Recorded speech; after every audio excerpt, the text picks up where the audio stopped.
Yo, welcome to the Migo Experiment. It's your boy Visions by Diego. Yo, I'm Henry Float. Willy B. Deguis. Jeff. Herson the Barber. Yo, today, man, we got a special guest, man. Herson the Barber over here from Heritage Barber and Co. Yes,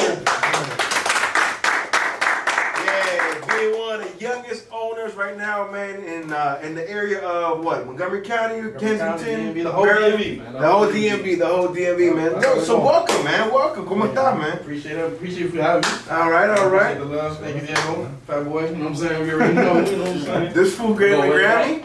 Like this? Yeah, Yo, I've always meant to ask you, bro, what are you, bro? Like, you know, because when we show you love, we always show you love and everything. But what are you, like, Cambodian, Filipino? Like, what are you? man, look, I'm half Salvadoran and half black, right? So the top half is Salvadoran, the bottom half is black. That's so good. But no, all jokes aside, I'm fully Salvadorian. You know what I'm saying? We're in DC, so obviously, you know what I'm saying, we got the Salvi, you know, blood running through us, so yeah. Yeah, man. We carry more chocolate just in case you didn't know. You know what I'm saying?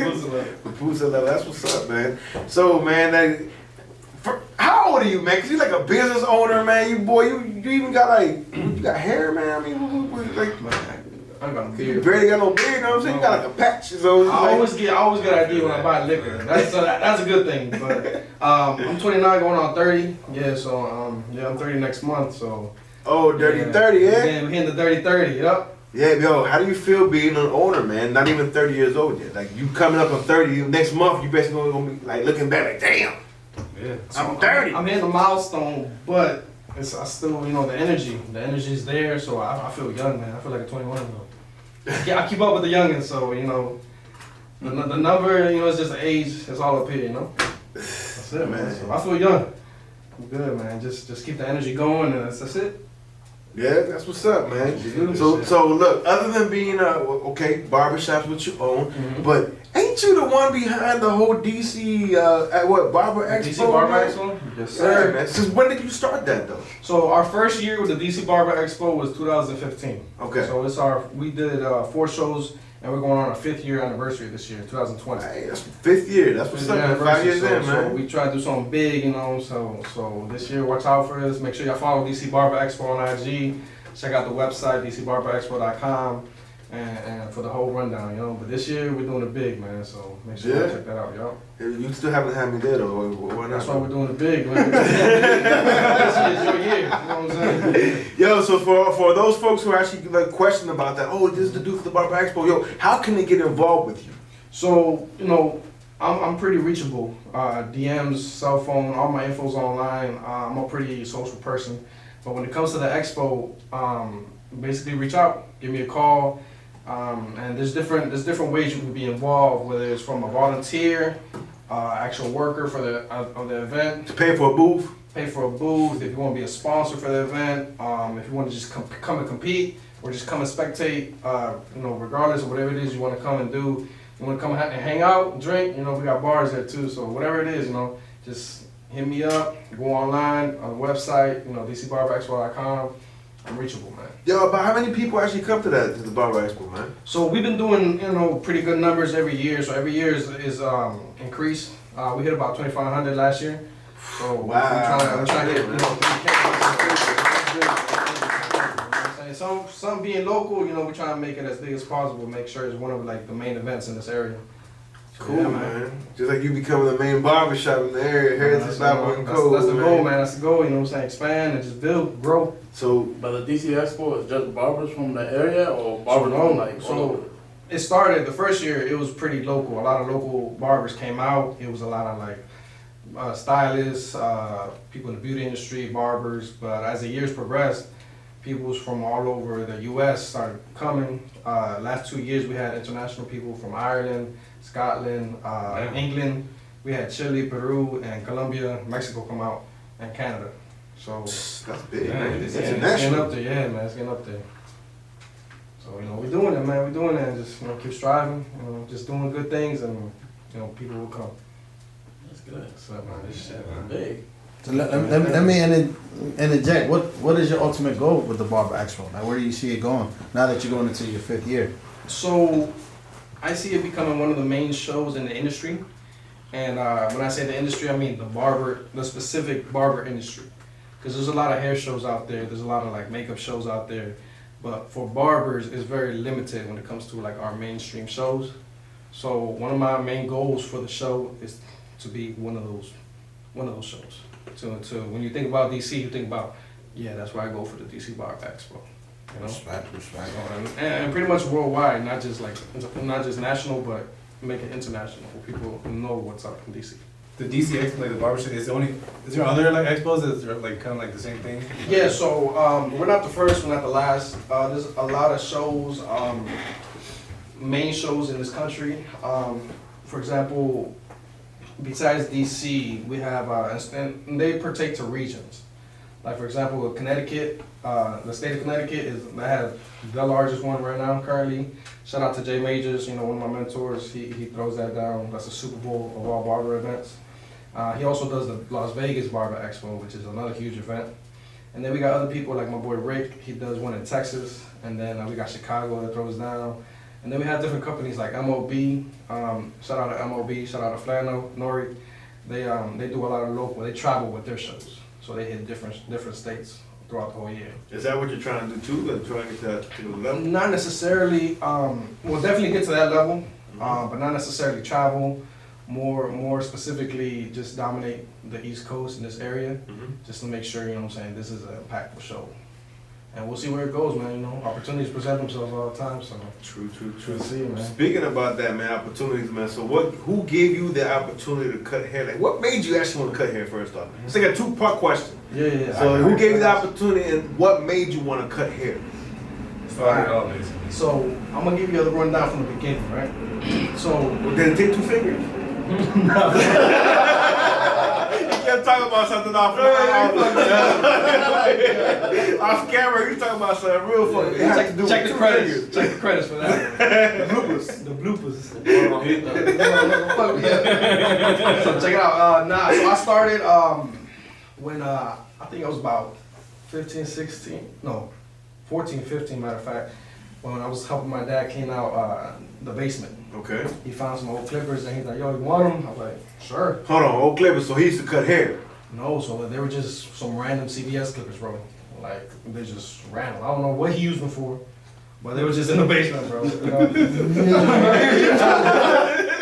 I wasn't a victim, though. My first victim was one of my boys, Francisco. You know, he wanted a low cut, so I was like, I got a machine. My first victim, not even my first client. Nah, I got a victim before I had client. So I buzzed his hair with the machine. It took about 2 hours because he kept getting stuck. But after that, you know what I'm saying, it was just. That joint was painful for homeboy. That joint was probably sinful. I don't know how many years without oil. Like, I don't know. So that joint, yeah. That's the guy that comes to the shop with the scars? Yeah. But yeah, so that's how it initially began, the interest. Then going to the barbershop, actually with Deguis, they took me to the barbershop DeFranco out in on Riggs Road in Hyattsville. Lily Park. Lily Park, baby. You know, Barberfino. So that's when I started seeing like what shapers were, like a real fade and stuff. People, my mom was taking me to like the salon lady before that, elementary school. So you know, me and my cousins, we went to the barbershop, and I started seeing like waiting for a cut because there wasn't no appointments back then. You had to just go in there, sit down, and when it was your turn, it's your turn. Yeah. So I always observe the barbers. I'm like, man, let me see if I can do that with the machine I got at home. You know. So I learned little by little, just messing up, you know, some of my clients, some of my cousins. I just, you know, little by little. But then I started progressing as an interest. Started looking up how to do things, you know, and yeah, man, it just took off from there. I ran into a buddy of mine that I went to middle school with. My man Jesus, shout out Jesus from Nilo's Barbershop. So he told me he worked on a barbershop. I'm like, yo, I cut hair. Little did he know that I ain't really cut hair here. I was just in the bathroom at my mom's house, and he's like, yo, we got a chair, come talk to the owner, you know, let's get you in the shop. I said, bet. So I go up there, and then it was funny because I was the youngest kid in there. I think I was about 20, 21, and then working in a barbershop full of grown men. I'm talking about these guys doing designs like Barcelona escudos, dragons on people's heads and shit. And I was like, man, I can do a shape up. So my first cut I did, I swear the dude just like just ran out, bro. And I could tell on all the barbers' faces, they were like, yo, we just fucked them up. But from that, you know, I take my L's and I learn from them. So I learn from each barber at that shop. And you know, that's kind of like how I develop my own style. Just kind of like pick at each person's style. Like down from designs to shape up to techniques, skills set that they got and all types of stuff. So I developed my own style. You know what I'm saying? Clientele started rolling in. You know, I would interact with a lot of people, so they would come fuck with me. You know, David let me mess up his hair a couple times. And then, you know what I'm saying? Just about through opportunity and faith, you know what I'm saying? Yo, I'm gonna fuck with you, you know what I'm saying? I see you hungry, you know, I'm gonna come get you. And that's how it grew, bro. It grew, and here I am now. That's what's up, man. I mean, so the fact that you actually went to like another Barber Expo and came out with victorious with a championship trophy, you know, that ain't had nothing to do with it. I cut that story short, but that whole competing aspect of barbering is like a whole different world. It's like DJs doing like DJ battles. Like you get up on stage and you just do the best you can, and if you come out victorious, you're good. So after that shop in Langley Park, I transitioned over to Fresh Fades. Shout out to Alex Armando at Fresh Fades for holding it down. I transitioned there, and you know, we built that shop up from there. Spent 5 years with Fresh Fades, and throughout that 5 years, we used to go to competitions. So at those competitions, I decided to compete for my first time. And it was a local one, so, you know, I went out there. It was like a kid's freestyle, like do some freestyle stuff on the kid's head. So keep in mind, I was working at Langley Park, so I'm like, yo, I can do something, you know, not the best, but let me see what I can do. So I freestyled some, I look back at it now, like some dumb design, bro. And I actually placed third. My first competition ever. So it was like, after that, I was like, yo, this adrenaline, this rush, like I like it. So I started competing, and you know, we took a couple trophies home, different competitions, Philly, Jersey, New York, Connecticut, you know, and so we brought some trophies home, and that's how the whole feel for the competition began. It got to a point where I got tired of traveling, so I was like, yo, let me do something at home, and then that's how the DC Barber Expo was born. I was like, it's time to do something at home, you know. This fool was on tour, yo. He got tired of going on tour. I gotta do my own show, yo. My own hometown, yo. Yeah, so I was like, my hometown needs this, and let's do it. And you know, it started as an idea. I wanted to do something small, but as people got involved, we escalated it, bro. Like, we escalated. The planning came to be, I was expecting maybe 500-600 people to be at the show, and we've been doing that at Echo Stage the last 4 years, so shout out to Echo Stage. The first year, I expected 500-600 people. Shockingly, we hit 1226 in attendance. Hey. So that shit right there, like, it was an eye-opener. I'm like, I'm doing something right. So, you know, it was more of a motive to keep going, make the show better year after year after year. And yeah, bro, now we're on our 5th year, you know. But other than being a barber, what you are now, what you used to do before all that stuff, though, man? You know, I used to like flip some huevo frito somewhere, bro, or something. I don't know. You don't want to see me in the kitchen, bro. But nah, besides barbering, it's funny. I used to work retail. I used to work at Foot Locker when I was like 16. Who's your boss, man? What, Migo? Shout out to Gio, man. Gio, he's still there. Gio! He's still there, man. Shout out to Gio. Hey, Gio. Family, bro. Yeah. Come on, man. I need that plug on Saturday. That's 12. Sponsor Barbershop too. Yeah, it's good. We need those sponsors. So I used to work at Foot Locker when I was 16, worked there for a couple of years. I did electricity as an apprentice for like a year. That didn't last long. Then you know, like, ¡Pura te muela! you see me with a big ass. You used to work with your father-in-law, right? Yeah, so that's That's the 1 year, dog. Yo, for you to last 1 year with your father-in-law, that means you ain't never lasted no more, dog. That's it. You're done. That was not for me, bro. That was not for me. I learned a lot, though. I got shocked a lot, too. It was good. After electricity, I got into the banking industry. Okay. So I did banking for a while, probably 2-3 years. But throughout this whole time that I was doing all the jobs, I always cut hair on the side.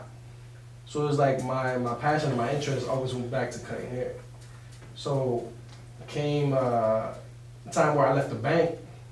I decided that, yo, I'll make more money cutting hair than I make at the bank. That's crazy. So I was like, F the bank. let me go full time. The first month I went full time cutting hair, I hit ground zero, bro. I hit ground zero. Like my money came, like it got so short. I was like, man, did I make the right move? Like in my head, I'm like, did I make the right move? Like was leaving the bag, was leaving security, like you know, like my financial security worth this risk of you know chasing my passion, and you know what I'm saying? Was it? Look at me now, bro. Hey. Look at me now, you know what I'm saying? It was worth every bit.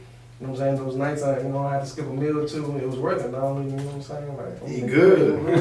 Lalita. Pusota, bro. We ain't hungry no more. So yeah, bro. Yeah.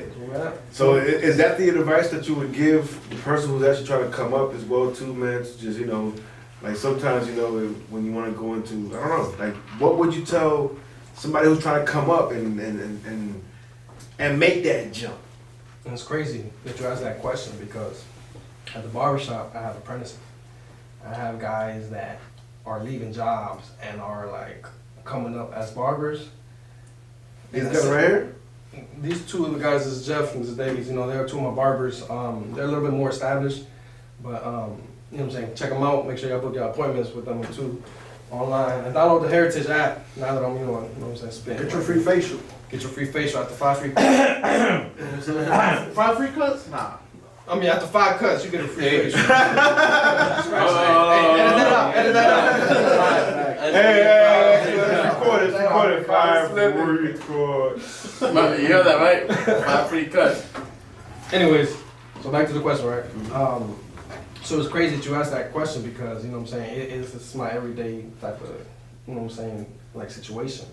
Like I coach a lot of young barbers through the industry and through their initial phase, which is a struggle, bro. It's tough to build clientele, to maintain, you know what I'm saying, your finances, and to excel in a career that you're risking everything for. So that one piece of advice that I give all my guys and everyone else is it reflects back on my situation. Yeah. Because when I was cutting hair on the side, I was getting side money. When I left the bank and I decided to go full time, I hit rock bottom. So what did that teach me? That taught me that if you're not fully invested in one thing or that one like skill set, you're not gonna get 100% back. So my advice is go all in or go home. You feel me? That's it, man. It don't apply to just barbing, you know, it applies to That's for everything. It's everything. That's for everything. That's for DJing, that's for hosting, that's for, you know, production, that's for any type of trade, skill set, even your job. Mm-hmm. Like if you work in retail, but you doing your minimum, you won't get no raise. You gotta excel at what you do, regardless of what you do, to make it somewhere. You feel me? Y'all hear that? Y'all hear that? Say it again. You gotta excel at what you do, no matter what you do, to make it somewhere. Yeah, man. Yeah, you gotta excel in what you do.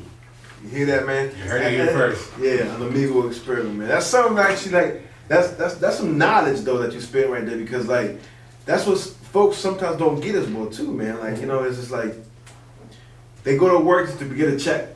I do my hours, I come here, I do whatever, blah blah blah, whatever. I hate everybody who works here. You know what I mean? But then the whole time you see somebody else who's like might be becoming supervisor or whatever. You know what I mean? Oh, your kid says, nah, not really. The person's just putting in a little bit of more work, man. You know what I mean? They take it serious, man. Like That's what it comes down to, man. That's what it is. That's what it is. You gotta put in that work. And nobody ever get paid for free, you know? true. You gotta chase that, man. You gotta chase that. In this country, you know what I'm saying? Our parents ain't come to them. I say our parents because, you know, I know you guys. I know our parents. We're first generation. You know what I'm saying? Latin America. So our parents ain't come to this country for no reason. You feel me? They did the sacrifices. They gave us the tools. Now, for you not to use them is insulting. It's disrespectful. Tying down to the barbershop field, like what we're trying to build in the shop is not necessarily like a big brother program, but an ambiance where, you know what I'm saying, like we cook kids from newborns to 70-year-old men, like, you know what I'm saying, we get all jack trades, like it's all types of people that walk into our shop, men, females, and a lot of our youth, you know what I'm saying, a lot of youth struggle with certain issues, like, you know, having fatherless homes, or anger issues, or whatever the case may be, you know, and it's our job, specifically as barbers, that we're examples in the community, You know, a kid might have the same barber from 2 years old to 18 years old. So if you're gonna see me once a week, why not drop some knowledge in your head while you're, in my chair? So it's also a sense of responsibility, not just to cut your head, but to mold what's inside the head. You feel me? So, I take it upon myself and the guys at the shop to kind of like kick that as well, to try to avoid those type of situations. Because we've been there too, Damn, so you get a haircut and therapy all in one time? I mean, you know what I'm saying? We cut, I mean, we talk crap, but you get a haircut on the side. Hey, how important is it for a barber to talk to their clients, like, or just talk to anybody new? Because like, you don't really, because necessarily you don't really cut hair and like not say nothing. You know what I'm saying? Like, how good is it to spark a conversation with somebody when you're cutting hair? Dude, in some cases, clients don't want to talk. But that's okay, we understand all walks of life. Like, some people had a hard day at work and they don't want to say anything at all. But then those might be the ones that are really struggling with some issues. Right. You feel me? Sometimes, especially men, we have, how can I say, we have release issues. Like, as in, like, we don't talk about our feelings and stuff. Like emotions. Especially the Latino man. Especially bro. Latino, that pride. Yeah, that pride. machismo. And we all struggle with that, even myself. But like in those cases, sometimes we're the only outlet for those guys that have a long day at work. They have a nagging wife, a hard job, or some of them might have certain sicknesses and illnesses that they don't really share. Or whatever the case may be. The kid might have a new girlfriend he might need advice on, or the guy's trying to decide what major in college. So like we take on all types of issues at the barbershop. Not just like the difficulty of hair, but we see all that and we coach through all that. Even though we've never been through some of that, some of those situations, but it's our job to kind of like, be there for our clients. Build a relationship. And, yeah, bro. I seen kids. I'm gonna tell you a story right now about a kid that I cut. This kid, I cut him starting high school. He was in high school. He used to come to the shop. He used to come to Fresh Fades. I would cut him up. And he was a very bright kid. He still is. He still comes to me. And he told me he wanted to go to Harvard. I'm like, and to be completely, keep it 100, I'm like, yo, good luck. That's really hard. That's like 1 out of 100, bro. I was like, plus you're black. That's gonna be really hard. This kid just graduated with a marketing degree. He double majored. I forgot his other major, but he double majored from Harvard. He's handling all my marketing for the shop. Hey. At no expense, bro. Hey. You feel me? So it's all about paying it forward. Cause I don't know what I did to like help this kid along the way, but now he wants to help me in my business. So like I'm fortunate enough to see that turnaround so quick, throughout that small time frame. But we see other kids going to the NFL, other kids becoming CEOs of certain companies, opening up their own businesses. So it's crazy, bro. It's crazy, what we see come in and out that chair. What's up, man? It's all a blessing. Like to be able to see, paying it forward. It comes full circle, especially when you work with youth. Exactly. And I say that from experience. Yep. We got somebody that. Right under your nose, bro. Right under your nose. So most importantly, like, really, being a barber is actually a lot deeper job. But you're not just a barber. You're a lot more than this. More to it. Like I said, like it's like therapy at the same time. Yeah, like haircut, therapy. Like it's just, this is deeper meaning as what is as far as being a barber. And I think that's like an important thing that people need to know. Okay. That like you're not just a dude that cuts hair. Yeah, there's more to it. So I had an uncle, right? When I used to work at the bank, I had an uncle that I told him I was leaving the bank to become a full-time barber. My uncle said it, and I remember his tone. He was like, "A barber? Like really? That's what you want to do?" I'm like, "Yeah, man." Like, I didn't know how to feel, but I was like, "Yeah, that's what I want to do." You feel me? But there's certain aspects in the barbering game that you put a twist to, right? Because I know barbers that cut hair for $12 a head, and they're 50, 60 years old right now. They got no end game. You feel me? But coming up and kind of getting like ideas and lessons from life that really mold you to be a certain individual.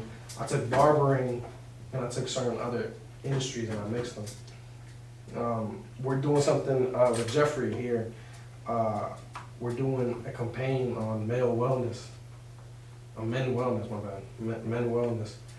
So we're gonna be kicking up that pretty soon with Jeffrey. I know Jeffrey since elementary school, and I'm gonna just take that chance right now to just speak on him right quick. How about this fool? As the speaker's been about Jeffrey, but Middle school. So I know Jeff since elementary school, and Jeff has an incredible story when it comes to health. When it comes to like his struggle and his battle. Gotcha. You feel me? Jeff, I'm just keeping it short. Jeff had 5 seizures, 3 heart attacks. But he's still sitting next to me, you feel me? You're blessed, bro. Well, that's a blessing, and he has a calling that it's his. He feels it his calling that he helps. You know what I'm saying? Certain individuals, not just men, but everyone. You know what I'm saying? With certain health goals and accomplishments. So we're gonna be kicking that campaign off pretty soon. We still haven't got the name yet. We're still struggling with that, but through the barbershop and through the barbering industry, we have that market where we can reach certain men. You know what I'm saying? If we can help build up our men, we're gonna have stronger families, stronger communities. You know what I'm saying? Just a stronger field as a community and as a race. Gotcha, man. I think that's good. That's really important, especially in the Latin community. Exactly. It's something that is not spoken about.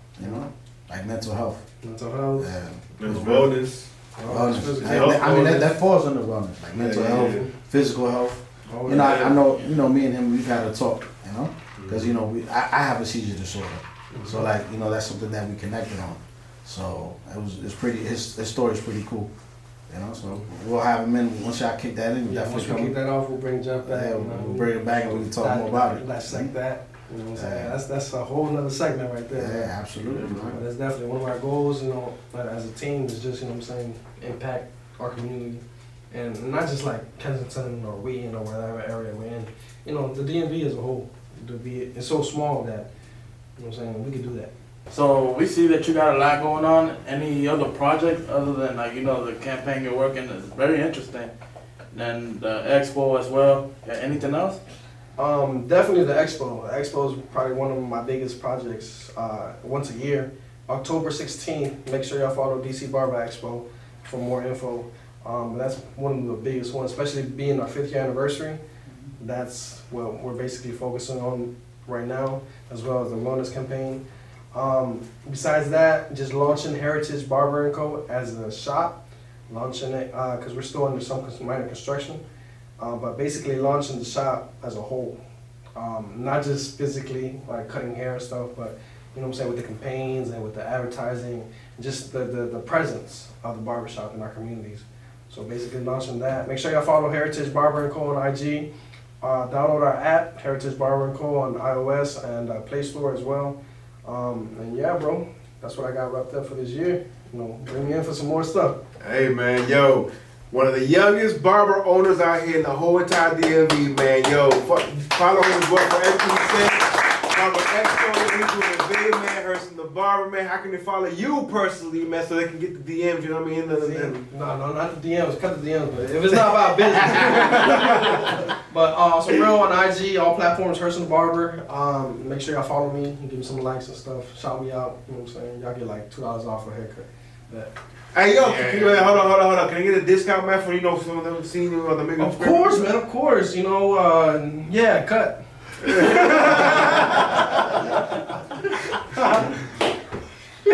Hey, yo, follow this guy. Your boy Vision by Diego. Yo, Henry Flow _DCF. Don Willy. _Deguis.